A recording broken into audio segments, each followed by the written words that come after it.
15. Stand Marion by. 9, 8, 7, 6, 5, 4, 3, 2, 1. Cue.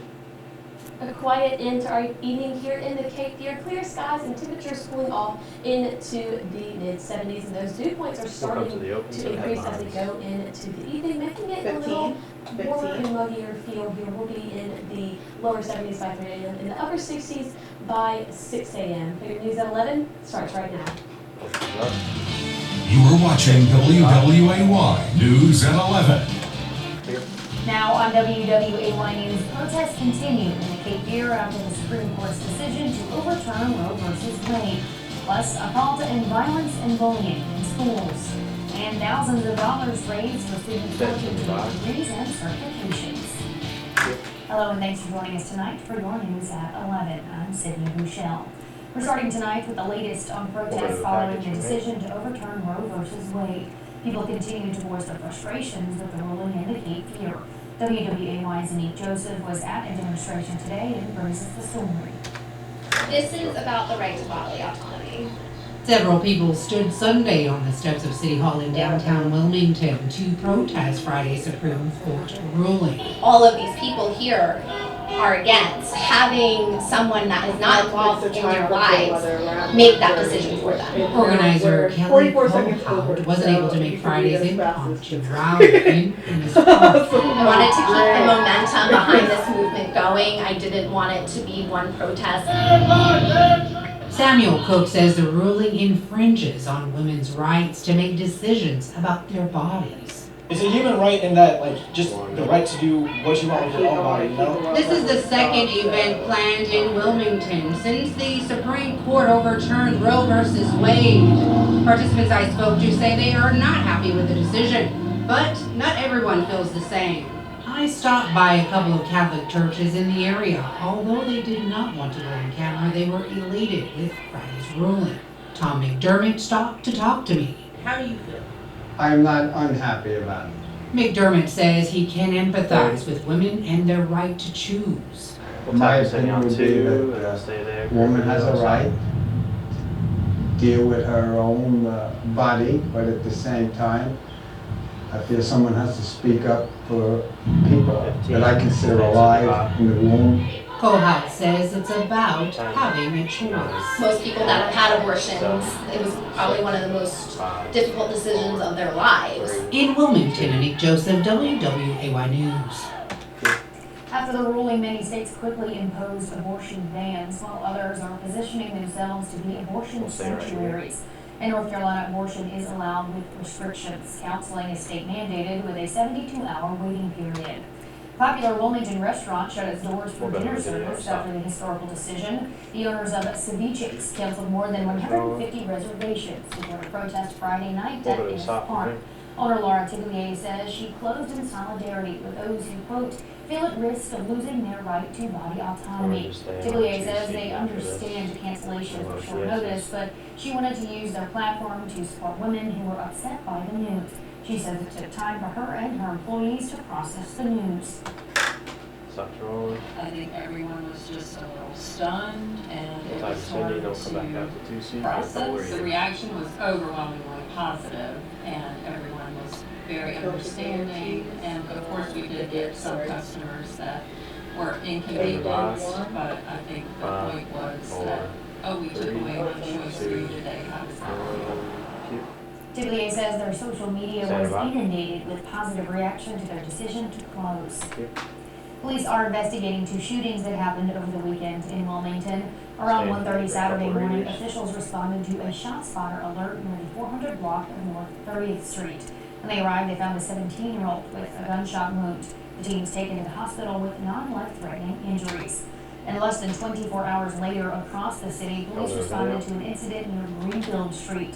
When officers arrived, they discovered a 20-year-old male suffering from a gunshot wound. Police performed CPR until EMS arrived, but the victim died on the scene. The victim's name has not been released. If you have any information on either shooting, please contact Wilmington Police. Kids and adults joined together Saturday in Wilmington to help end violence and bullying in schools. The Stop the Bloodshed of Our Children march started off with prayer and breakfast, followed by a march along Market Street. Organizer Dr. Unedited says more needs to be done to stop violence in schools. Although the turnout was small, Unedited says their voices were heard throughout the community. For some, they say school violence hit close to home after the shooting incident at New Hanover High back in September. One of the young men that was on the stairwell or across the bridge walk of New Hanover High School, he is my godson. Just going through that with him and his family, we're praying for him to be able to come out of it. Just like a person that has PTSD, he's kind of going through those type of symptoms ever since that took place. These are type issues that take place when children encounter bullying and school violence. Midget's goal is for her campaign to go global. We'll have more information on our website. Wilmington residents had a chance to explore a path to homeownership at the Affordable Lending Fair this weekend. Lenders asked questions, and lenders answered questions about loans, mortgage products, and how to qualify for a home on Saturday at the MLK Center. Attendees were able to connect with nearly a dozen participating banks. The fair was a way for the city of Wilmington's affordable housing to get those interested on a path to home ownership. Community development communication analyst Tanita Wallace says home ownership is attainable. That's wrong. A lot of people think that they will never be able to buy a house, and this event shows people that yes, it is possible. Yeah, I don't have to have as much money as I thought that I would need to buy a house. Everybody here had 100% financing. Most of the lenders offer down payment assistance as well, and so it gives people hope. Wallace says there is a desperate need for affordable housing, and no one is immune to the crisis plaguing the country. Dr. Charlotte Fawn immigrated from Vietnam to pursue a medical degree in 2002. It took 14 years to become a licensed physician, and between her student loans and the years of not making any money, finding affordable housing has been elusive. According to Fawn, most people think physicians make a lot of money, but she says that's not always the case. Houses prices keep going up. You know, I have trouble to buy a house. I don't know what to do in terms of financing. I appreciate it that you have programs like this to help me to get affordable house. It doesn't matter you are a doctor, to be honest. We don't go to medicine to make money. If you couldn't make it to the event, we have information on our website. More than $75,000 raised this weekend at the biggest fundraiser of the year for Brunswick Community College. The Brunswick Community College Foundation hosted the 6th annual Nova Italia on Saturday. The event included wine, Italian dishes, and desserts. Proceeds from the event go towards student scholarships. Foundation Director Elizabeth Blossom says it was wonderful to be able to host the event again after a hiatus because of the pandemic. That's wrong. We're celebrating Valentine. This is the foundation of Brunswick Community College's signature fundraising event. We have so many amazing members of our community here supporting our mission that supports students in their education journey. And WWAY's own Don River can see the annual event. The Juneteenth Queen was crowned today at the MLK Center in Wilmington. The event started off with an opening performance and introduction of the participants. Contestants were judged on fashion wear, performance, and the interview question, what does Juneteenth mean to me? Mackenzie Nelson was crowned Miss Juneteenth. First runner-up was Ataya Johnson, and the second runner-up was Michaela Taines. Organizers say Juneteenth is celebrated for the whole month of June, with the pageant to wrap up the festivities. The Juneteenth Queen will now attend events and represent the meaning of the holiday.